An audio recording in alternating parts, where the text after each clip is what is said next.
Sikretong pagpapakasal ni Alden Richards at Catherine Bernardo. Hindi totoo. Respeto naman kay Maine Mendoza. Marami nga ngayong kumakalat na mga fake news na ginawa umano ni Alden Richards at Catherine Bernardo. Ito raw ay ang pagpapakasal ni Catherine Bernardo at Alden Richards ng secret marriage sa isang munisipalidad. Ito ang sinabi ni Rosa Rose. Bakit may mga pics na lumalabas yesterday? May kasalan na ganap kina Alden at Sakang sa Quezon City Hall, officiated by Mayor Joy Belmonte. How true? Yan nga ang kumakalat ngayon na balita. Ang papakasal mismo ni Alden Richards at Catherine Bernardo. Ang gumawa pa mismo ay si Mayor Joy Belmonte. Ito po ay hindi totoo dahil wala pong naganap na ganyan. Baka ang gumawa nito ay ang mga nagpapakalat lang ng fake news para siraan ang relasyon ni Maine Mendoza at Alden Richards. Dahil nga naman bakit ikakasal si Alden Richards ng patago. Nasabi na rin ni Alden Richards sa kanyang isang interview na kaibigan lamang ang turing niya talaga kay Catherine Bernardo at sinabi ito na naimbitahan lang siya sa kanyang birthday kaya siya pumunta dito. Walang anuman na engagement o kasal na nagaganap sa kanila.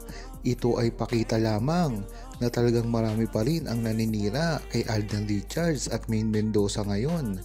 Ito siguro ay para malihis ang issue ng paghihiwalay ni Catherine Bernardo at Daniel Padilla.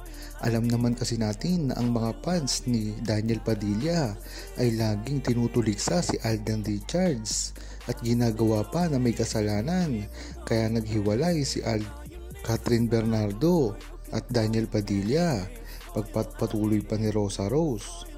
Naguguluhan na ako, ano ba ito? Si Alden hindi magsabi ng totoo. Hindi naman maghahabol siguro si Maine kung ang gusto ni Alden si Sakang at tira-tira ni Daniel Padilla. Well, Rosa Rose, nasagot mo na rin ang gusto mong sabihin. Hindi talaga maghahabol si Maine Mendoza sa dalawang ito dahil wala naman talagang itong nangyari. Naibalita ko na rin na si Maine Mendoza ay kampante lamang sa kanyang relasyon kay Alden Richards, kaya kahit kailanman ay hindi mangyayari ito. Dati, kung seloso si Maine Mendoza at panayang iyak at pagrereklamo patungkol kay Alden Richards, ngayon nung na-matured na sila at talagang matagal na sila sa gantong kalakaran at sa relasyon, nasubok na, hindi na nila ito pinapansin. Kung matatandaan mo, napakarami na rin na inireto ngayon ng mga bagong artista kay Alden Richards, ngunit hindi na nagpapakita ngayon si Maine Mendoza ng selos. Kaya kahit ano pang gawin nila ay hindi na ito maaari pang mangyari. Ayon naman kay Ellen Namuraw, ang tunay na dahilan ba't sinisira si RJ and Meng dahil maraming inggit sa kanila at hindi naaangat ang ibang artista pag hinayaan nilang patuloy na mag-shine ang Aldab, kaya nga pinipilit nilang paghiwalayin ito. Wala nang project together. Imagine, phenomenal love team pero isa lang ang movie at TS. Napakaganda ng sinabi ni Elena Muraw. Kahit nga isang movie lang at isang teleserye, bakit tuloy pa rin ang paninira kay Alden Richards at Maine Mendoza? At talaga namang kahit isang movie lang at isang teleserye, sila pa rin ay may pinakamataas na rating at ng mga sales sa kanilang movie at teleserye naman sa ratings. Kaya talagang dun makikita ang pagka-phenomenal ng love team ni Alden Richards at Maine Mendoza. Wala nang iba pang makakagawa nito. Well, hindi naman sa ganun dahil na-break na nga ni Marian Rivera at Dingdong Dantes ang record nila Maine Mendoza at Alden Richards. Ngunit si Alden Richards naman kasi at Maine Mendoza ay hindi pa inilalabas ang tunay sa kanila dahil napakasikat pa nila ngayon. Pagdating naman kay Marian Rivera at Dingdong Dantes, ay talagang nasa publiko na nila ang kanilang relasyon. At talagang nagbaback up ang GMA7 pagdating sa kanila. Nataliwas naman pagdating kay Alden Richards at Maine Mendoza. Ngayon nang magkahiwalay na sila ng network ay talagang mahihirapan sila na ilabas ang totoo sa kanila. Ang tanong dito, kung sakaling ilabas ni Maine Mendoza at Alden Richards ang kanilang tunay na relasyon, mahihirapan din silang magsama dahil si Alden Richards ay nakakontrata sa GMA at si Maine Mendoza naman ay nasa TV5. Kaya kahit umamin sila, magkaka-conflict pa rin ang kanilang network. Ito ang naiisip na paraan ni Alden Richards na paggawa niya ng myriad na produksyon niya na solo, kaya pwede silang magsama dito. Ngunit hindi ganun kalaki ang kanilang backing dahil si Alden Richards lang mismo ang magpo-promote nito.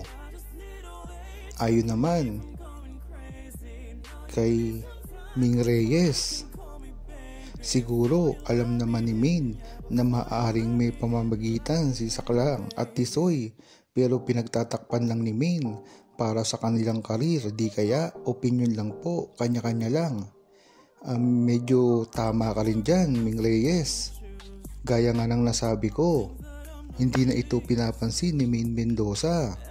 Dahil alam natin na matured na talaga si Maine Mendoza at Alden Richards at kanilang tunay na relasyon.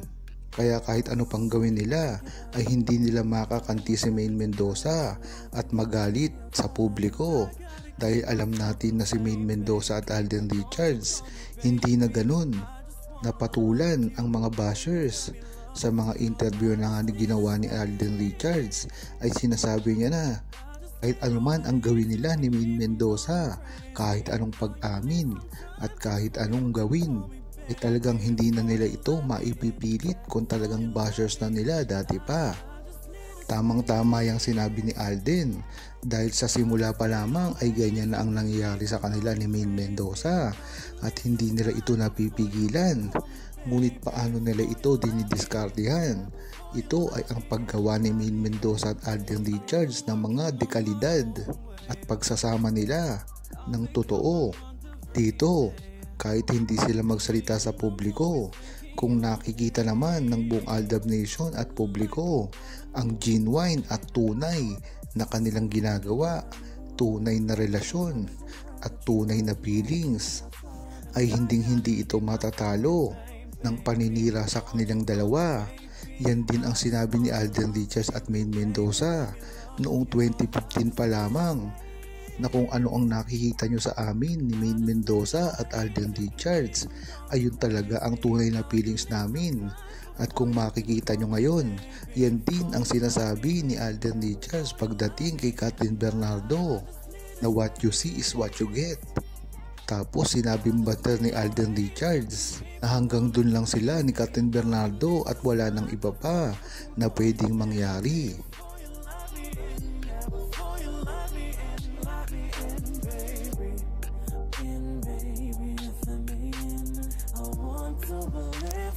Huwag kalimutang mag-subscribe, comment at i-like ang video na ito. Thanks for watching!